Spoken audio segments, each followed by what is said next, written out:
Hey, what's going on, guys? So today, well, we have another issue with the car, so I'm gonna try to troubleshoot it and fix the issue, hopefully. So my Honda Fit here, and when I go to try to turn it, we get these rapid light here, and I'm thinking that it's I'm gonna turn this off. It's a little annoying. I'm thinking that it's the battery. It's not getting enough juice to it. The reason why is because we've had battery problems with this car in the past. It's a smaller vehicle, the battery is smaller, so I'm gonna go ahead and check on the batteries real quick. I think maybe the terminals might be corroded, or the battery is just completely dead where it's not getting enough juice to start the car. Alright, and here's the battery, and here's the terminal for the negative. It looks decent, it's not terrible, but yeah, you can see a little bit of corrosion. It's not absolutely bad, but we can definitely clean that up a little bit just to see if that'll help.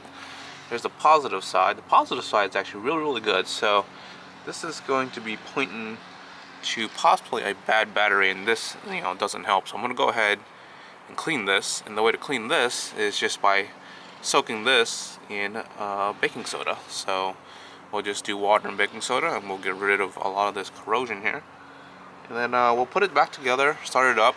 If it doesn't work, then definitely we know it's something with the battery. And as you can see here, it's a smaller battery size for a smaller car, so it's a little bit chilly right now, so the crank here is very low. Alright, so here are some things that I grabbed real quick from the house. So I got some baking soda, just normal regular old baking soda.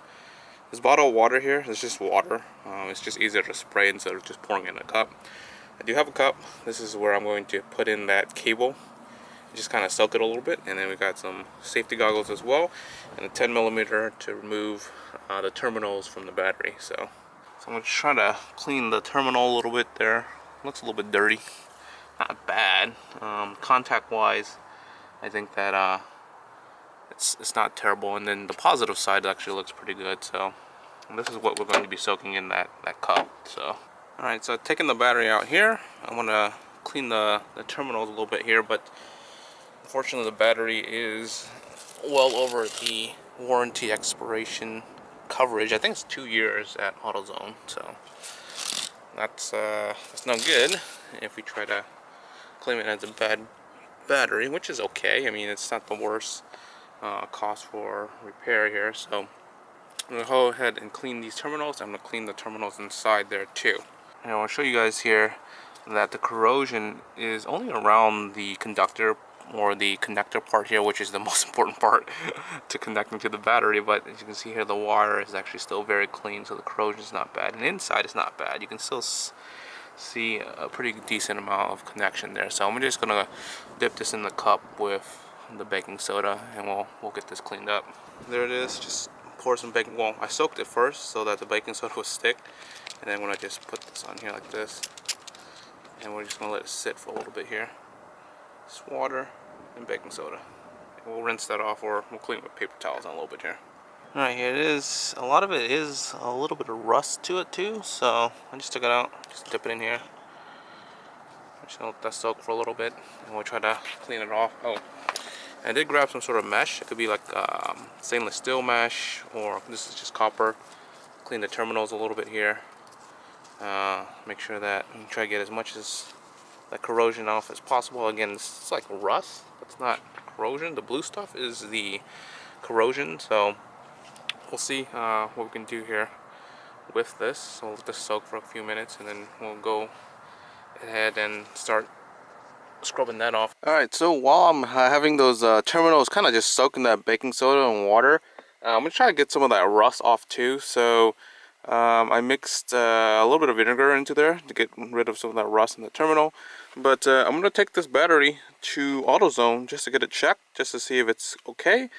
That way I don't have to waste my time trying to put in or rewire everything, put it back together, and all of a sudden, it's a dead battery where I needed to replace anyways. And as you can see, the date on there was like 2018, so it's been a couple years, so I think this battery is probably overdue as well. Okay, just came back from AutoZone. Had to drop off the battery to get it charged because it was drained. And the battery came back good, so here's the receipt. They checked it. Everything came back good. So what I'm thinking is it's probably due to the lack of driving. Obviously, with COVID and whatnot, like a lot of our work is remote. we drive the car maybe like once a week. I think we just need to drive it maybe a little bit more just to get the battery charged and whatnot. And also, it's been cold, so what I'm guessing is the lack of driving. The crank amps is pretty low for this battery, and it probably just wasn't enough juice to start the car. And luckily, this is a very easy solution or fix here, which is take it to AutoZone, get it fixed. And if it was just a bad battery, that was even a cheaper alternative versus getting like either the alternator replaced or like the starter replaced if the battery wasn't the issue. So let's go ahead and put everything back together, and hopefully everything starts up correctly. Alright, so we got everything back in place except for the middle bracket. I just want to make sure it turns on before we secure everything down. Again, not much corrosion, like I said. It's more of like rust on here. I couldn't, I already soaked it for like an hour, and that's the best it can come off with. And the positive side was all solid. So let's go ahead and start the car. Alright, so moment of truth. Let's see if this baby will start. Ooh, so it was not. Starter issue or alternator issue is definitely the battery. So that's something easy, fast to check right there, guys. Just check your batteries. I'm going to put everything together, and then I'm going to spray the terminals with some preventative corrosion spray, just in case if there is some sort of corrosion buildup over time. Alright, so this is what I'm going to use here. I bought it from Autozone pretty much. I think you can get it from Amazon. If you can find a link, I'll put a link here. But so it's just a spray to prevent corrosion from developing there. So I'll just spray it because, this is a potential. This one looks pretty good. I'll spray it on this car real quick, so go ahead and do that. Alright guys, I hope this helps you guys troubleshoot if you have a rapid clicking during startup and your car won't start. So if you guys aren't subscribed yet, make sure to subscribe, and like always, that's guys, peace.